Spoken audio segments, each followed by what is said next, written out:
Well, starting off with that time lapse from today, you can see just that blanket of cloud cover we've had overhead.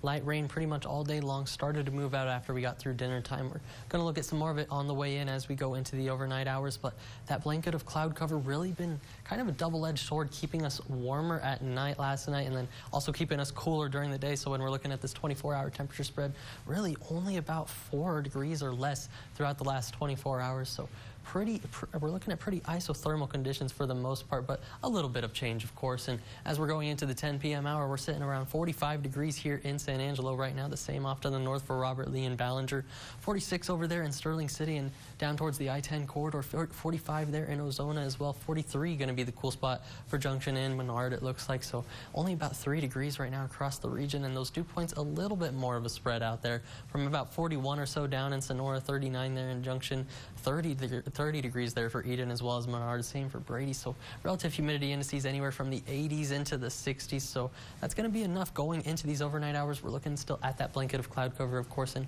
going to look at some more of that isolated shower development, even up to scattered showers as well. Moisture tracker going to show this pretty well, looking at those greens moving in. But as we're looking towards Monday, you can see this next front pushing down into the region by Monday into Tuesday. We're looking like it's going to be more of a dry front for us with not too much rain, but that's going to be that next system working in, dropping us from those 70s back into those 50s going from Monday into Tuesday out there. Upper level pattern showing you this is our current weather maker, bringing that Pacific moisture overhead. By Sunday that moves overhead, and then going into next week, here's that trough that really digs down by Monday into Tuesday, moving through, bringing that pretty strong cold front, and like I said, dropping us a nice 20 degrees or so going from Monday to Tuesday. For now though, going into tomorrow, this is that severe weather outlook. Everything right now looks sub-severe luckily, but a good general thunderstorm risk from about the Concho Valley going all the way through East Texas as that moisture works overhead, and a little disturbance works up from the Gulf as well, working in tandem with that.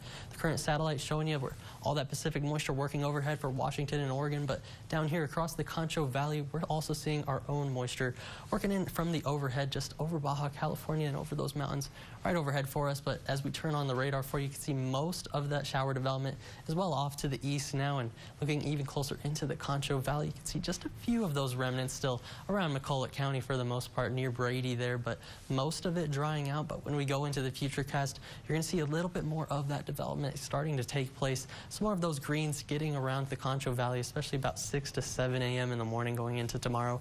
By about the lunch hour, that's where I think we start to get clearing up, especially into the later afternoon. And by the Christmas parade, I think like most of that rain is going to be off to the east. It looks like could still see an isolated shower or two. Then going into Saturday night and Sunday morning, that's where we could see the last of this rain, really the last of the system starting to move through the region. Then Sunday afternoon, that's where you start to see all that sunshine taking place, and that's where those 70s are going to make their return back to the Concho Valley. Going into tonight, of course, not too much more to cool off, only down to that 42-degree mark. Could see some isolated showers around the region. That's going to continue into tomorrow, maybe even a little bit more development, and really only up into 48 or maybe even 49 degrees tomorrow. So still going to be pretty chilly, and going to keep that umbrella close because we're still going to be seeing some of that rain. But then by Sunday, look at that warm up, sunny conditions up into those lower 70s. But then by Monday into Tuesday, there's that cool down we were talking about. Nice 20-degree drop from the 70s into 50s, and overnight lows pushing that freezing mark.